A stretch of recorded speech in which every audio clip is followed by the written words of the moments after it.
আসসালামু আলাইকুম বন্ধুরা। তো কালকে অবজেকশন জানাচ্ছিল, ওই জন্য আমরা আজকে কেউ ফেরিতে বের হয়নি, আর মহাজন নেই, ওই কারণে আমরা কেউ বাড়ি যেতে পারছি না। আর আজকে সবাই মিলে মাল খুলে দিয়েছি, সবাইকে অবজেকশন জানাচ্ছে আর আধার কার্ড চেক করেছে, মানে বলছে যে আর পরে গ্রামে দেখতে পেলেই হাত পা ভেঙে দেবো, ওই জন্য আমরা আর কেউ বের হয়নি। তো আমরা সব মাল জমা দিয়েছি। তো মামু তো কিছু বললো? তো দেখতে পাচ্ছেন সব মাল টাল খুলে দিয়েছে সবাই। আধার কার্ড দেখছে, তাও বলছে এটা ডুপ্লিকেট আধার কার্ড। আধার কার্ড দেখার পরে দেখাচ্ছি তাও।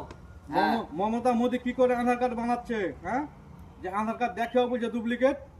বলছো বাংলাদেশি, কিচ্ছু কোনো না, আধার খালি কার্ডের বলছো কোনো দাম বাংলাদেশি। নেই, বুঝছে? জাল জাল আধার কার্ড, মা- বাংলাদেশি তোরা। মহাজন নেই, ওই কারণে আমরা যেতে পারিনি। তো মহাজন আজকে সন্ধ্যাবেলায় আসবে আর আমরা সকালে বাড়ি বেরিয়ে যাব। তো কেউ রাম করে থাকিও না। ঘুরো ঘুরো ঘুরো, ছেড়ে দিই, ঘুরো।